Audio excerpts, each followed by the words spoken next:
Здравейте, уважаеми дами и господа! На днешния 13 май ще ви запозная с поредния епизод вече настаналото седмично авторско, обществено, политическо предаване Думи от упор. Разбира се, не може да не споменем все пак тази седмица, която започна на 13 май, е под егидата на традиционния, вече 245-ти традиционен пролетен панаир в Търговище. Това е, нали, славата на града през годините, запазена традиция. Така, разбира се, аз няма така да скрия, нали, все пак някакъв празничен характер, но аз обичам, както такава, да видим и обратната страна на луната, така че преди тези няколко теми, които съм така дал в предварителния анонс, ще продължим прегледа, разбира се, с регистрираните кандидати за депутати от нашия 28 многомандатен избирателен район. Тук има една интересна вътрешна информация, която няма как държа да я споделя също с ВАВС. И така основно с някои нови информации, получени през доста обществена информация и най-вече с така развитието на тази сага, по-скоро на това разследване, около опита да се построи нова жилищна сграда, непосредствено близо до блок 26, на гърба на блок 25. Знаете, това ще бъде тема с положение, но аз стъпка по стъпка върва напред, така че държа да ви запознавам с това, което и на мен, разбира се, през мен и на вас ще ви стане ясно, защото буквално сме свидетели на една поредна схема на тъмно. Схема на тъмно на пореден опит на Дарин Димитров като кмет да обслужи, разбира се, интереса отново на Хамди Илязов и там с един свързан, може би, с него строител. Но, да караме подред номерата, няма как да не почна сега с планера. Сега аз бях, така мисля, че в предни епизоди критичен. Аз за мене, може би 24-та година, за първи път от много години, до сега през Общински съвет, винаги още, ако не януари, през месец февруари, на редовно заседание се вкарваше докладна записка, параметри, цена на квадрати, открита, закрита площ, някакви проекто бюджети се правиха все пак, нали, на това, което предстои, нали, в идните там 2-3 месеца да го работи общинска администрация, понеже знаете, при нас, нали, това не е обособено като отделна дейност или предприятие, това се включват изведнъж там определени служители на общинска администрация. Разбира се, те са и по някакъв начин стимулирани, обикновено през граждански договори, но това е явно поради други по-важни неща, които имат в главата си от управата. Това го проспаха. В един момент видяхме някакви публикации, тук непосредствено на 2 седмици по-рано. Това са тарифите, такъв бил интереса, това било, що било, няма значение. Днеска традиционно някакво откриване, разбира се, е стартирало, но все пак аз не мога да ни направя, нали, така едни оценки, че за голямо съжаление, дори и вчера така, абсолютно случайно, то от много години, нали, стои като някаква грозна гледка. Ето тук мога така да покажа.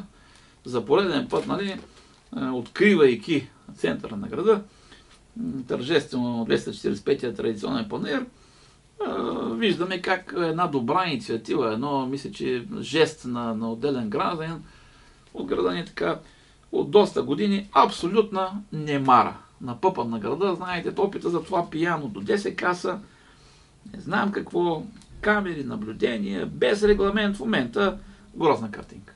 Опоручена идея. Аз не знам, на този фон, като чуем, нали, там грозното гранче, нали, което е абсолютно от сутрин до вечер в тая зона, нали, тези гарги, които са окупирали гранската градина. Като видим тези, дори, не знам, трети мандат, доктор Димитров, мете тези дъски по тези пейки по централната улица. Няма ли толкова, нали, възможност да се сменят, да ми вземете малки тонинговете ми, те стоят като от войната. То освен, че центъра не има вид вече на като от войната. Нали? За мен това е ситуация от преди 10 ноември 1989 година. Централната ни там, уж голямата гора с пешеходна зона, не знам си какво, ами те по изровани павета, плочите играят там всяка сутрин. Тидам да се вземам вестница, аз се чудя откъде да мина, те лопат, тропат, страшна работа. Значи тегава картинка, немърлива история, изостанала, безстопанствена, не може да ми бъде съвсем правилно. Ето, това на никой не му прави впечатление. Стои си тук някой пияно, котките спът на него, нали, то няма лошо. руските не са виновни. Напекла ги, нали, така. Излегнала са чудесно, но може би наистина като гротеска тук, нали, на цялата ви, нали, история. Нямам думи, нали. Просто Шадравана и той, нали, примерно многолетен там. Малко го почистете, малко то цвета му придобил цвета на борово око. Имам чувство, че, нали, зеленикал като блатен вид, нали. Шадраван на центъра на Търговище. Там трябва да свети едно бяло такова. Няма ли? Няма, нали. Тъй си я караме, нали. Много важно. Много важно, окей, аз пък и забелязвам тези неща, мисля, че прави впечатление на всички в града. Сега той, че някои предпочитат да мълчат, се правят на тапи на 3,5, окей, имат право, нали? Не изразяват, нали, така открито някаква позиция. Да, ама аз не мога да ги пропусна. Достатъчно време се занимавам с общинска проблематика. И ето сега, знам много добре, утре се води, нали, там завещание от правлението на Мирев ден на Търговище, но ето сега, примерно, преди няколко дена, 11 май, дена на Шумен. Какво да кажа сега? Не мога да не ги погледна тези работи. Ето в момента кмета на Шумен, Христо Христов, професор Христо Христов. Двете неща, които те ти ваят очите, просто само като погледнеш, нали. Ето, стартират изграждането на нов стадион. Амбицира се кмета да върне старата слава на Шумен, на футболния Шумен. Аз съм ходил преди години, разбира се, то повечето футболни фенове ходеха редовно, да кажем, баща ми на футбол в Шумен и така. Страшна работа. Страхотна традиция. Евала на кмета на Шумен стартират изграждането на нов стадион. Тук говорим за 38 милиона бюджет за 3 години, 24, 25, 26 година. До края на тая година се приключи с събарянето на стария стадион и така. Нещо грандиозно, нещо голямо, което рестартира тотално всичко. Знаете, Шумен загуби, те нямаха отбори във В група този сезон, нали? Иначе нашия, тук знаем, нали, какви атаки, какви хули, дали Шумен изчезна от карта. Те играят по селата. Шумен да играе по селата. Смешна работа, но до там я докараха просто, нали? Предното сигурно много кадърно ръководство, нали? И тук ето, дори днеска там по една публикация, къде изчезна минералната вода, общински минерален сондаж и извор в територията на военния завод. Там на пътя към Герен, нали, от години си бяха изнесени там, нали, хората имаха възможност, свободен достъп, пълнеци, нали, който иска, приключи всичко, нали. Измислиха една причина, не знам си какво, марези, махеи, някакви изисквания, ала малък край. От тогава вече и той го загубихме през разбивка, нали. Грозна картинка, ето, докато тук в Мараш, 10 км, минерална вода, ето с лековитост, като в Карлови Вари, отделят ето 300 000 лева от бюджета. Това нещо там да си стане, да има възможност, достъп на граждани и така нататък. Хората мислят и ги развиват тези неща, ползват си ги тези дадености. Докато ние, нали, с лека ръка, те вече хората забравиха, че там, нали, някога можеш да си напълниш някаква вода, нали, от общинския. Да не говорим, че беше дадена концесия преди време. Нали. Пълен продал претърпя да се концесионира, но това си е благост. Трябва да се правим на тапи, нали. Защото не мога да поддържам и помпата, че е много скъпо. Нямаме пари да се обръснем обикновено. Така е, само че въпросът е за какво нямаме пари.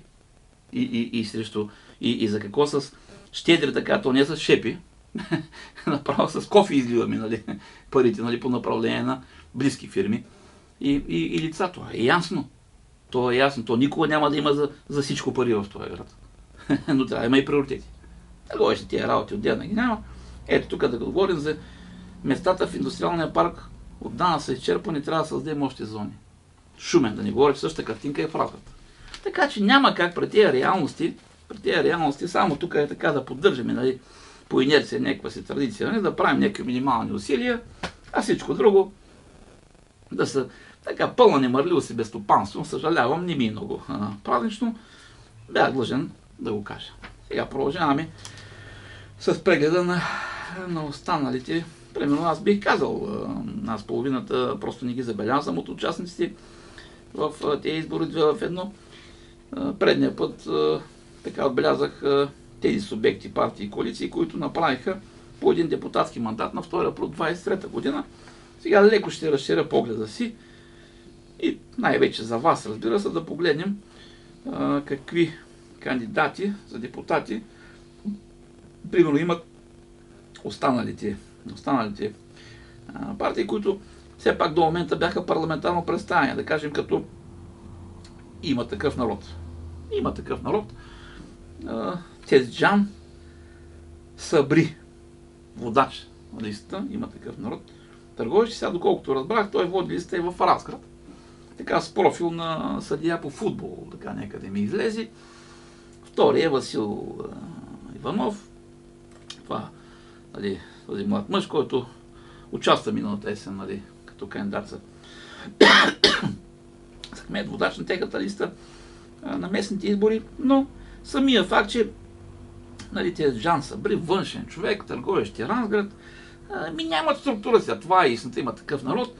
След там, нали, силното, да кажем, начало с господин Радослав Бойчев, нали, докато се беше ангажирал, не случайно той участва, той стана и депутат на такъв народ в изборите, които спечелиха парламентарните, юлските на 21-а. След това той се оттегли и след него там падането е свободно.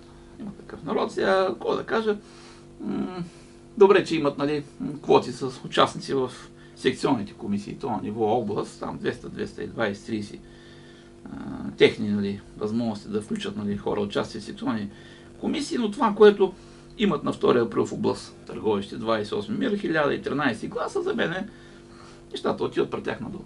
Просто те нямат никаква местна дейност, нямат на какво основание да искат да се защитят дори този резултат. Моята прогноза е, че там нещата отиват силно надолу. Сега на 2 или на 3 ли ще делим, ще паднат, на 9, на 10 ще стане ясно. Сега другата тук организация, значи Възраждане, така, партията, нали, както шегуват, нали, Хана от Варна, нали, Господин Костадинов. Тук Веселин Вешев, за мен е външно лице. Също за водач.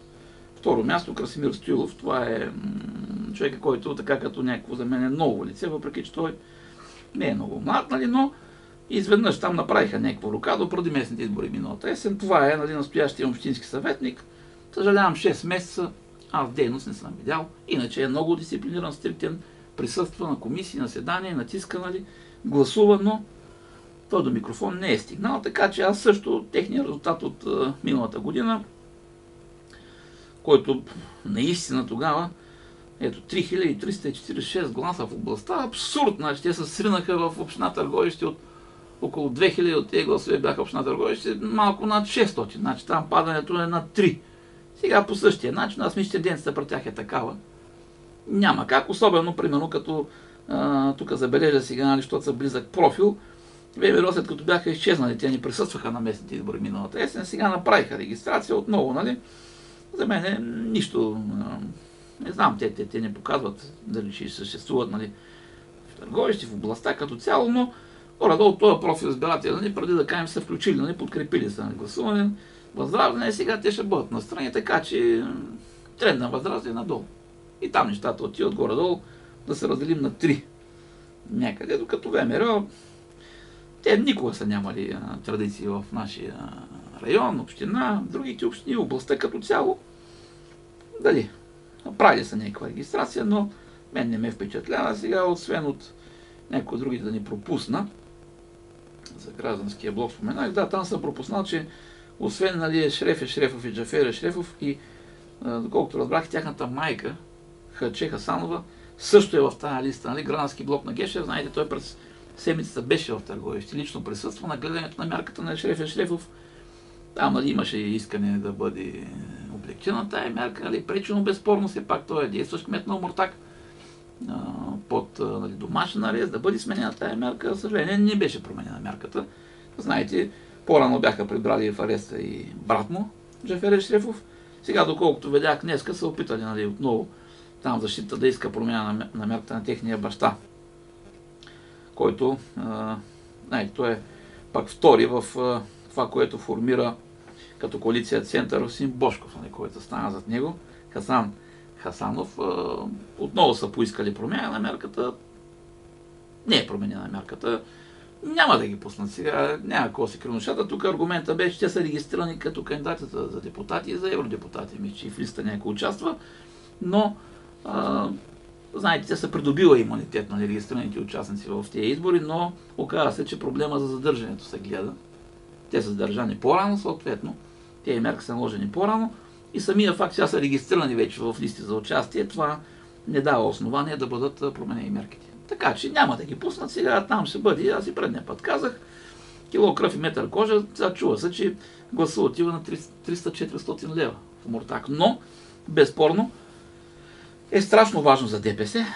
Предния път говорихме, че те без тези 6000 гласа, които загубиха преди една година, което им коства втория депутатски мандат, за първи път от 21-2 години в нашата област, 28 мир, в момента аз давах прогноза и сега се потвърждавам оценката, че те няма да завърнат в ДПС, но битката ще бъде жестока. Това е борба на оцеляване.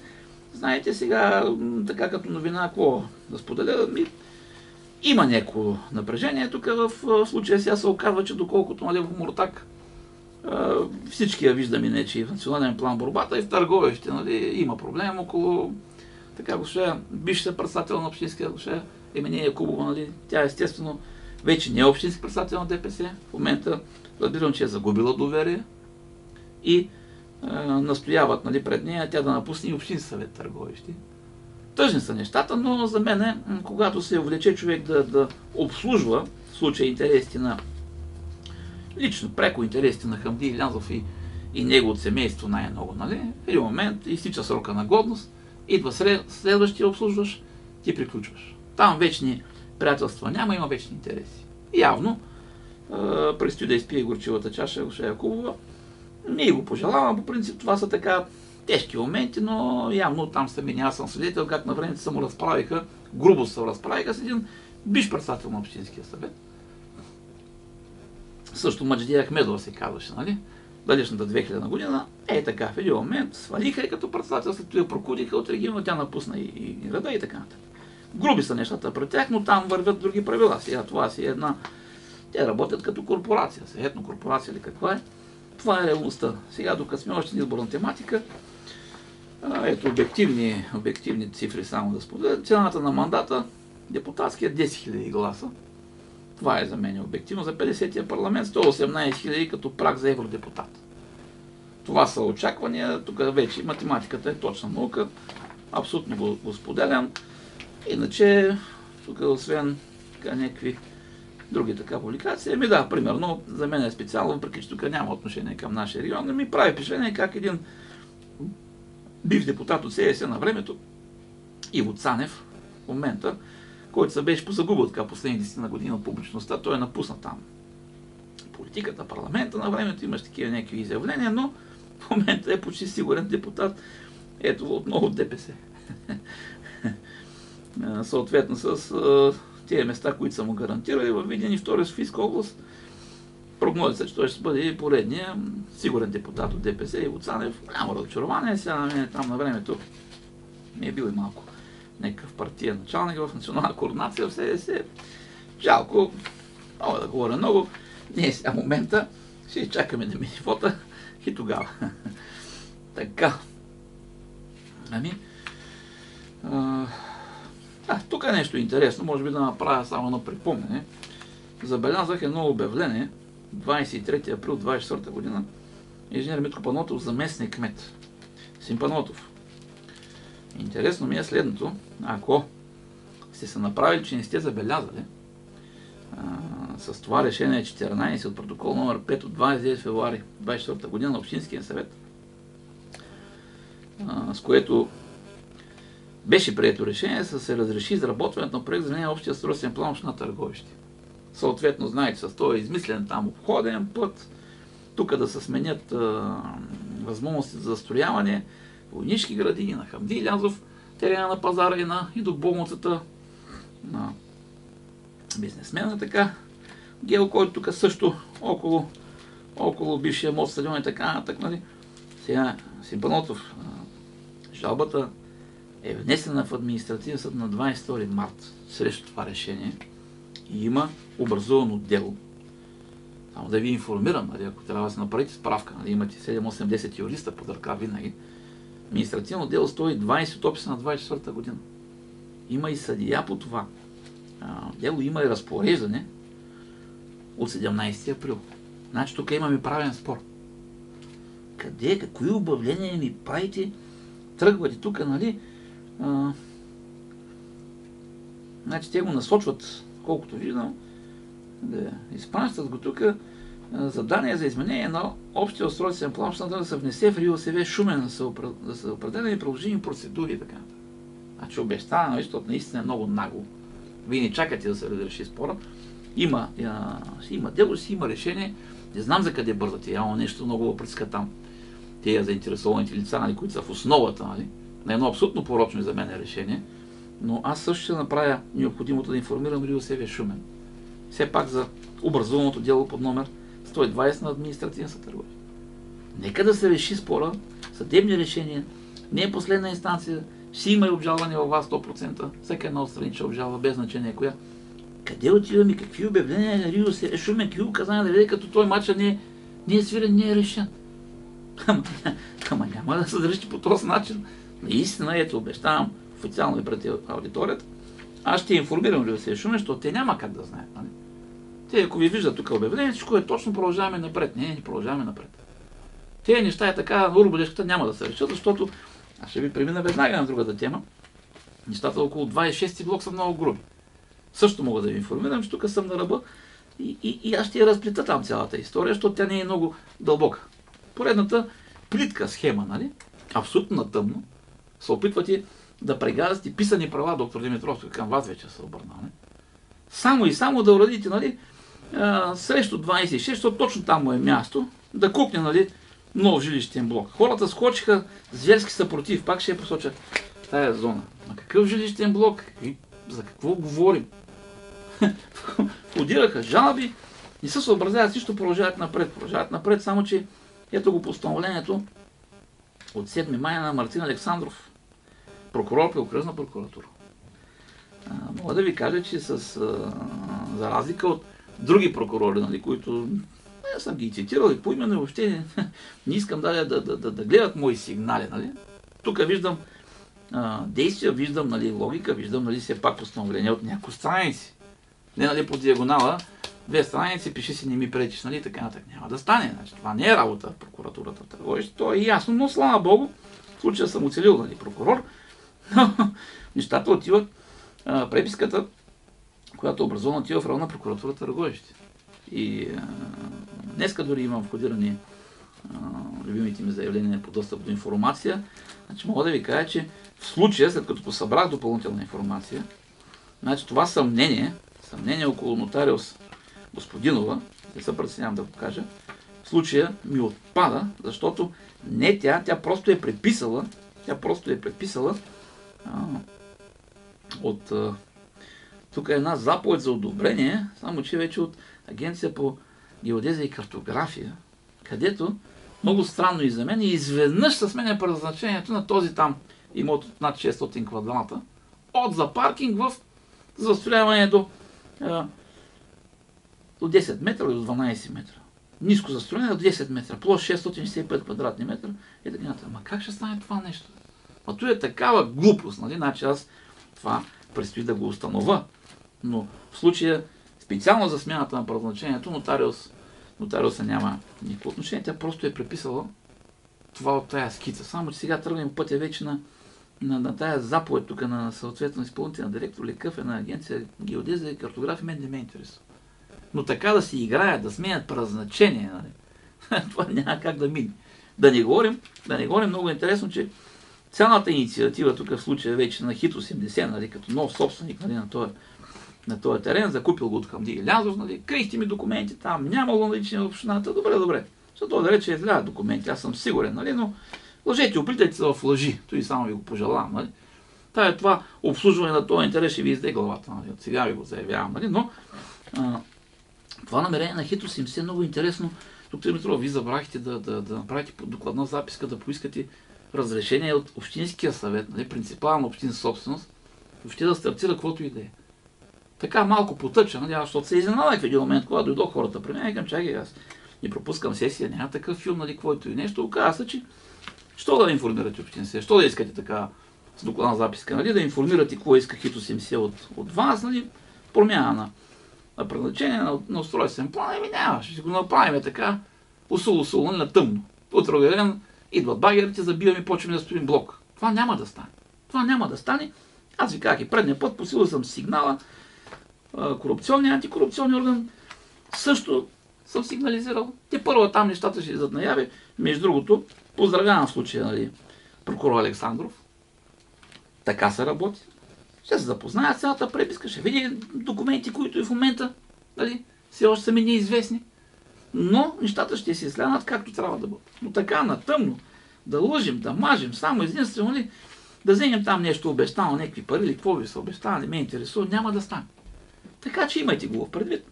Това нещо няма да мине, както си го мислите. И сега съвсем така може би едно допълнително уточнение, като говорим, нали, аз и предния път съм казал, че тук се сменят само табели, понятия, иначе същността си остава, нали, порочна на управлението в Търговище. Само да ви припомня, нали, като говорим сега, че едва не вече отново, нали, поискали там от ГЕРБ, Бойко Борисов, кандидат за премиер, бъдещ премиер, така нататък. Той са луди работи, разбира се, нали. Нямам думи, но като говорим кой е ГЕРБ в Търговище, нека да припомня на всички факта, нали, как много така хитро, на времето, както, нали, БКП се смени името на БСП, нали, за една нощ, от комунисти станаха в социалисти, така много елегантно, 2007 година, нали, освен, нали, чистия факт, че тогава Добрин Папуров доведе Дарин Димитров в листата тогава за общински съветници на ГЕРБ. Имаше вариант дори той да води листа и така нататък. Това е тези трансформации, нали, в последствие, разбира се, нали, сега, трябва ли аз да ви го казвам или ако не съм го споменал до сега, че разбира се, той е починал преди няколко години, но бащата на Дарин Димитров е партиен секретар на СМК на времето. Син Иван Христов се е казвал. Сега ние не живеем в Ню Йорк. Така че тая трансформация, нали, този, нали, заинтересования там кръг, нали, те минаха през БКП, през БСП, после се трансформираха, нали, за известно време през НДСВ, а след това в ГЕРБ акостираха. Това са интересите. Това са интересите, те си обслужват лични, корпоративни и семейни и частни интереси. Няма какво да заблуждаваме сега. В Търговище се раздадоха както червени куфарчета, пари на БКП, така и комсомолски пари. Сега аз мога да говоря и поименно. Сега през годините съм така достатъчно информация е минала през мен, но това е чист факт. Сега това, че се нарочиха някои хора, назначиха ги за бизнесмени, както беше казал на времето покойния, нали, биш премиер Андрей Руканов, другари, назначавам ви за бизнесмени. И това си е там този елит, който, нали, в ония времена на пълния контрол на член първи, нали, то по-младите не ги помнят тези неща. Член първи от Конституцията на Тодор Живков беше за водеща роля на БКП в живота и в всичко в тая държава. Нали. Пълен монопол. Нали. 10%, които се отвориха почти навсякъде, нали, агенти официалния държавна сигурност, какво да говорим? Пълният контрол върху тези структури, нали, на всички тези политически противници на режима. И какво да говорим? И пред този контрол беше повече от ясно, че се трансформира тогава от политическото в икономическо влияние. Те се запазиха. То това им беше мечтата, както и в Търговище. Фонд Мизия, нали, бившата номенклатура стопанска, политическа стана стопанска. Нали, и в един момент нови собственици през съответните, нали, приватизационни процедури. Така че това са нещата, които не трябва да се забравят. Нали. Сега, примерно, с господин Илязов говорим, тук аз съм му посветил то поредица от решения, както премиера, така и пред Димитров. Те го помнят хората. Той е в този град сега, как да си избяга от амплоато на времето, то няма срамна работа, нали? Да. Помнят го хора. Сервитьоров, Борово, кой така натък. Някои са му приключвали, помагали са му да приключва сметките, прено за деня и така натък. Сега в един момент, нали, след като му се подари така ударно, нали, половината по неята активната собственост и то почти без пари, само с схеми. Естествено идва ред, нали, той да преде щафета, пренепа доказахме. На него е внук. И всички останали покрай него, нали, са просто в тая роля на обслужващ персонал, който обаче се сменя, забележете. Пак ви повтарям, там няма вечни братства, има вечни интереси. Така че на този фон, нека да ги избистриме тези неща, защото минават годините. Естествено, идват млади поколения, които тези работи няма откъде да ги научат. Аз, между другото, както съм се опитвал тук да оставям някакви следи писани, нали, не видам от другата страна някой да е описал нещо, примерно, нали, от тези 30 колко години вече местен преход.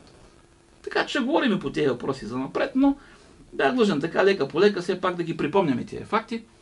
Още веднъж хубава вечер, благодаря за вниманието.